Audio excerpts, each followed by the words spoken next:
Na primeira carta do apóstolo São Pedro, no capítulo 2, abra a sua Bíblia, na carta do apóstolo São Pedro, capítulo 2, e vamos meditar na palavra, vamos ver o que o Senhor tem para nós nessa noite. Nós que viemos para adorar o seu nome, para glorificar o seu nome, para ouvir a sua palavra. Então vamos ler as Santas Escrituras. Primeira Epístola de Pedro, capítulo 2, de versículo 1 em diante. Vamos lá? Deixando, pois, toda a malícia e todo engano e fingimentos, e invejas e todas as murmurações, desejai afetuosamente, como meninos novamente nascidos, o leite racional, não falsificado, para que por ele vades crescendo, se é que já provastes que o Senhor é bom. E chegando-vos a ele, a pedra viva, reprovada na verdade pelos homens, mas para com Deus eleita e preciosa. Vós também, como pedras vivas, sois edificados casa espiritual e sacerdócio santo, para oferecer de sacrifícios espirituais agradáveis a Deus por Jesus Cristo. Vamos agora para o versículo 9. Mas vós sois geração eleita, sacerdócio real, nação santa, povo adquirido, para que anuncieis as virtudes daquele que vos chamou das trevas para a sua maravilhosa luz, vós que em outro tempo não erais povo, mas agora sois povo de Deus, que não tinhais alcançado misericórdia, mas agora alcançaste misericórdia. Vamos começar pelo último versículo que nós vemos, ou melhor, finalzinho do 9º versículo e o 10º.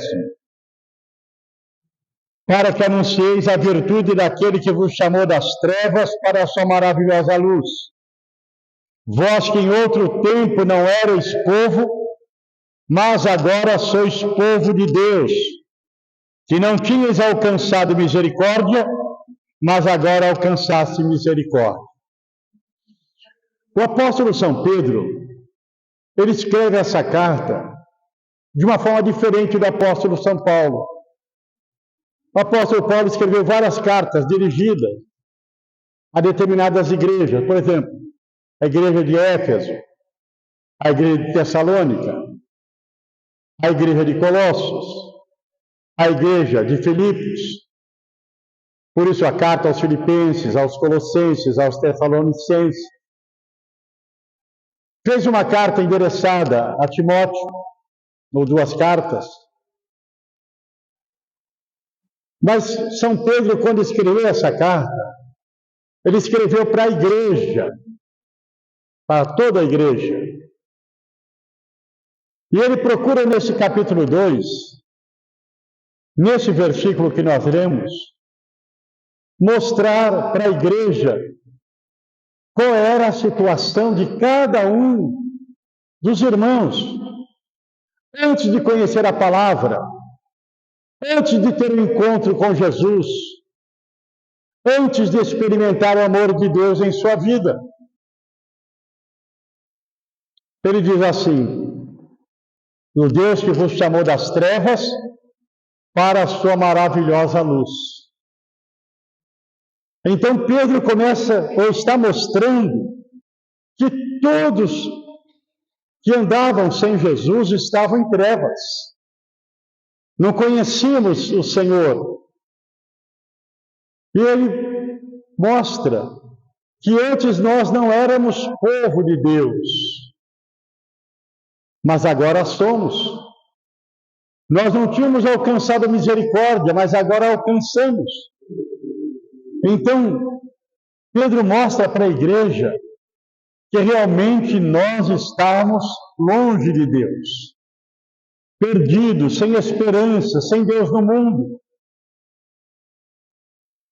A mesma palavra que Paulo fala à igreja de Filipos, quando ele fala que nós estávamos longe, não conhecemos a Deus, mas o Senhor, que é riquíssimo em misericórdia, com seu muito amor com que nos amou, nos deu vida. Aqui São Pedro fala, nós que não tínhamos alcançado misericórdia, agora alcançamos. Ou seja, Deus olhou para nós com seu amor, nos alcançou com suas mãos. Foi quando Jesus entrou no nosso coração. E quando ele entra na vida de uma pessoa,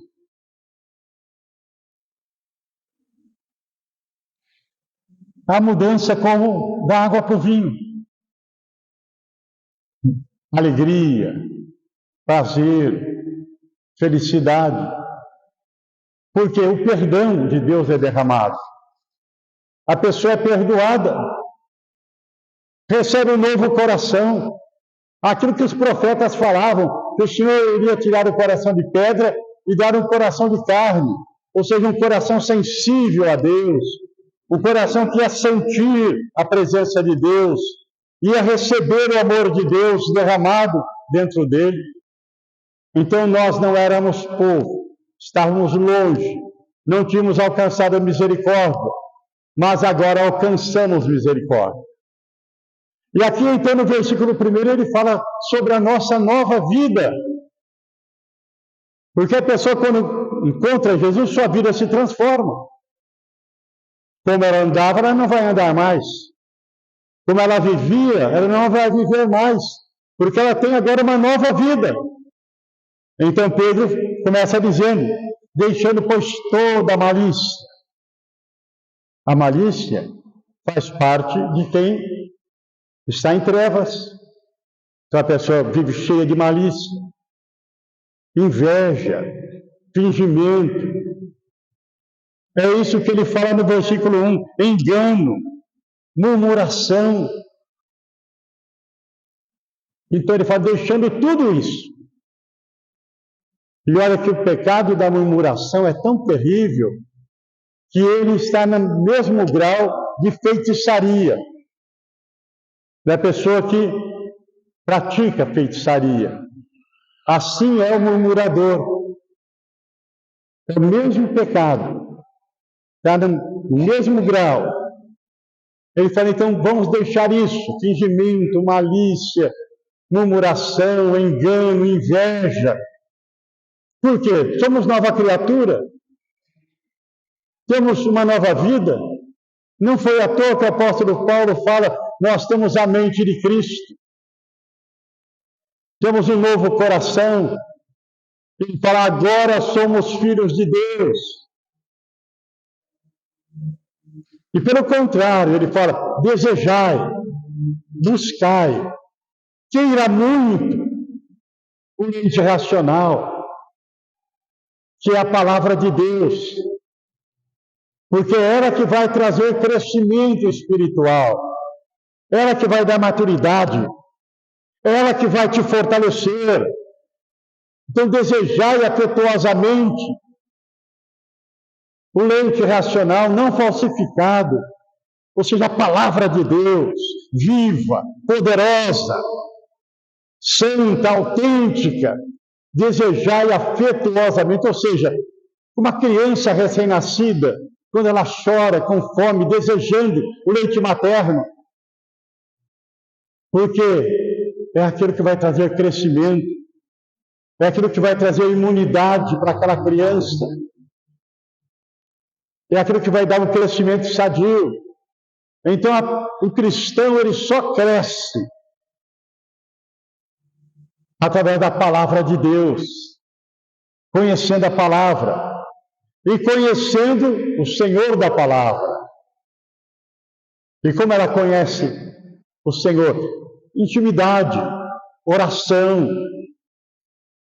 o dobrar o seu joelho, o inclinar o seu coração à presença de Deus, clamar o Senhor, invocar o seu nome, desejai afetuosamente, como criança recém-nascida, o leite racional não falsificado, para que por ele vá descrescendo, porque você já provou que o Senhor é bom. É muito bom, é bom demais servir Deus, servir o Senhor. E no versículo 4 ele fala: chegando-vos a ele, pedra viva, reprovada na verdade pelos homens, mas para com Deus eleita e preciosa. Ou seja, cada um de nós não buscamos o reconhecimento do homem, mas nós temos uma certeza: somos preciosos aos olhos de Deus. Deus nos ama, e Ele provou seu amor enviando seu Filho, Jesus, para nos salvar, dando a sua vida na cruz. Aquele que não conheceu pecado, se fez pecado por nós, para que nele fôssemos feitos justiça de Deus. Então, aqui São Pedro fala para a igreja. Nessa noite o Espírito Santo fala para você, que você é precioso. Você é precioso para Deus.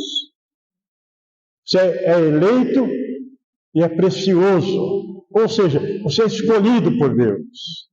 No versículo 5, vós também como pedras vivas sois edificados casa espiritual, sacerdócio santo, para oferecer sacrifícios espirituais agradáveis a Deus por Jesus Cristo. Aqui Pedro fala algo a mais para os irmãos. Vocês são sacerdotes, sacerdócio santo, para oferecer sacrifícios de louvor.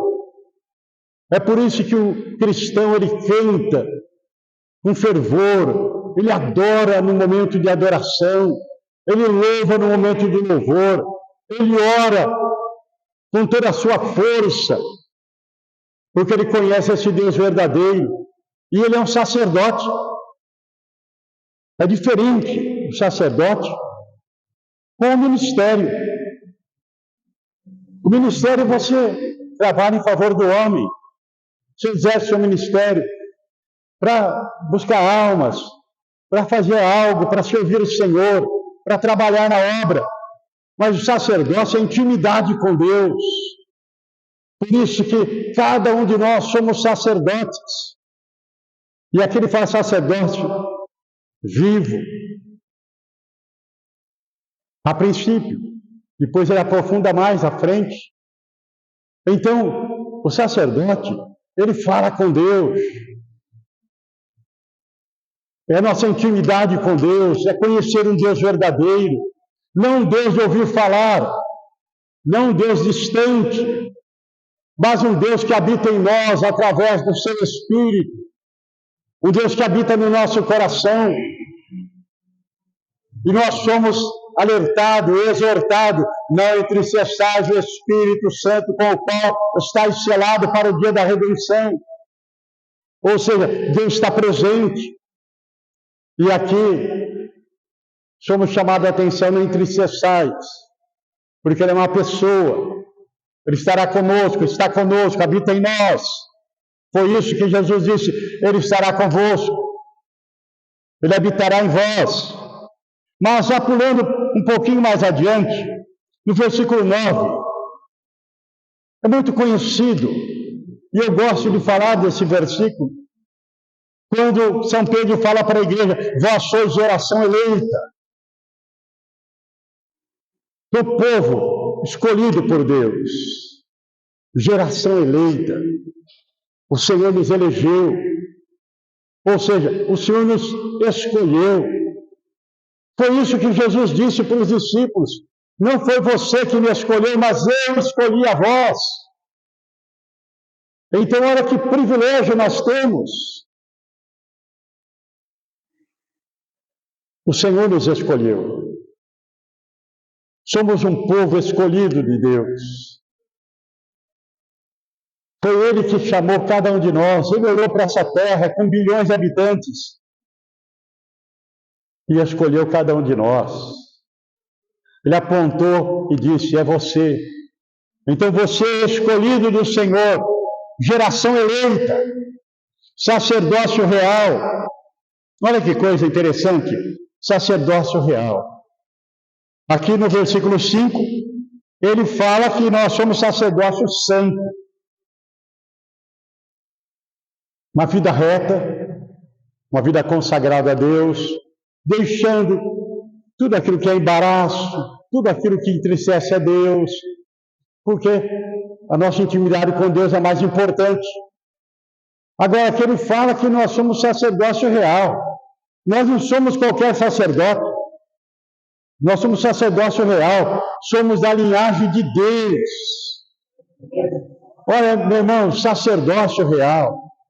Quando nós olhamos para o Velho Testamento, nós vemos a lei acerca do sacerdote. Não era fácil sacerdote se consagrar. Não podia ter uma mancha, não podia ter uma ferida. E uma vida irrepreensível, preparada. Dentro do templo, do tabernáculo, havia lá fora o pátio dos gentios, o átrio.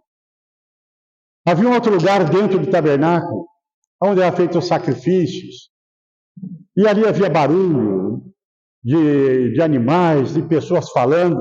Mas havia um lugar chamado santo, santo lugar. E ali somente o sumo sacerdote podia entrar, após uma preparação. E era um lugar tão especial, porque era a presença de Deus que estava ali. E o sacerdote, quando entrava, na sua roupa havia muitos sinos, muitos sininhos, para que quando ele se mexesse, as pessoas ouvissem o barulho. Ele está vivo. Porque se ele morresse lá dentro, não tivesse preparado, ele morreria. E então não teria mais som nenhum, ninguém podia abrir o véu do templo para ver lá dentro. Era fechado. Se alguém tocasse ali, morreria. Então o sacerdote entrava com aqueles sinos e ele estava se mexendo, mas ele está vivo. E entrava com uma corda amarrada nos seus pés. Mas se porventura ele morresse lá dentro, não estivesse preparado, eles puxavam com a corda e tiravam o sacerdote lá de dentro. Então a função do sacerdote era tremenda. Uma vida reta, consagrada a Deus. Mas quando Jesus morreu na cruz, houve algo de extraordinário. Lá no Evangelho fala, o véu do templo se rasgou, de alto a baixo. Ou seja, a presença de Deus foi aberta para os sacerdotes, para nós, para cada um de nós. E foi tão tremenda a morte de Jesus, que não só o véu do templo se rasgou de alto a baixo, houve trevas sobre a terra, sepulcros se abriram, houve pessoas que ressuscitaram, mortos que ressuscitaram.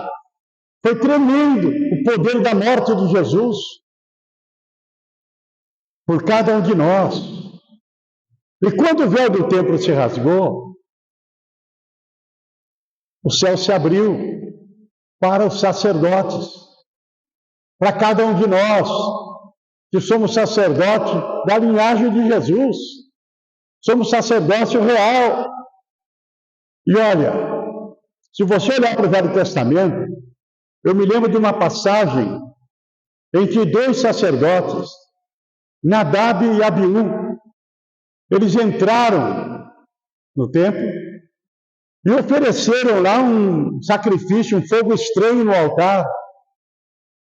E esses dois sacerdotes morreram fulminados. Isso daí está escrito, está em Levítico, capítulo 10, versículo 1, versículo 2. Nadab e Abiú morreram fulminados. Me parece que eles entraram embriagados no templo e foram oferecer o sacrifício. É por isso que o nosso coração precisa estar limpo quando nós entramos na presença de Deus. O desejar ter um coração limpo. E nós sabemos que o sangue de Jesus limpa o nosso coração, os nossos pecados são perdoados. Você deve se lembrar de Uza, a arca estava sendo levada de forma até irregular. E quando a arca foi para cair do carro, da carroça. Ele tentou segurar e tocou a mão na arca. E na mesma hora ele caiu fulminado, morreu. Porque ele não podia tocar na arca, não estava preparado, a arca era a presença de Deus. Há muita gente que perde a comunhão com Deus, que morre espiritualmente, por brincar com as coisas sérias, com as coisas de Deus, por oferecer sacrifício estranho no altar, por tocar naquilo que é sagrado. Deve se lembrar de Ananias e Safira, que também na igreja primitiva, eles mentiram ao Espírito Santo, e ambos morreram. Então nós, como sacerdotes, devemos cuidar da nossa vida e saber que nós temos um privilégio que os antigos não tiveram. Eles precisavam de alguém para interceder por eles. Mas hoje, cada um de nós, quando fechamos nossos olhos, dobramos nosso joelho, entramos na presença de Deus, o céu para ouvir a nossa oração. Posso ouvir glória a Deus? Posso ouvir glória a Deus? Se você abrir a sua Bíblia, lá em Êxodo, no capítulo 19, do versículo 3 ao versículo 6, livro de Êxodo, do capítulo 10, ou melhor, capítulo 19.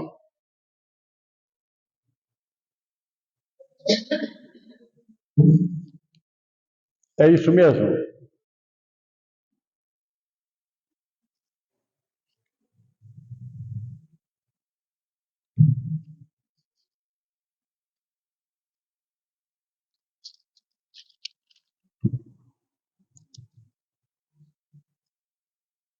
No 19, versículo 3 ao 6, diz assim: E subiu Moisés a Deus, e o Senhor chamou do monte, dizendo: Assim falarás à casa de Jacó e anunciará aos filhos de Israel: Vós tendes visto o que fiz aos egípcios, como levei sobre asas de águias e vos trouxe a mim.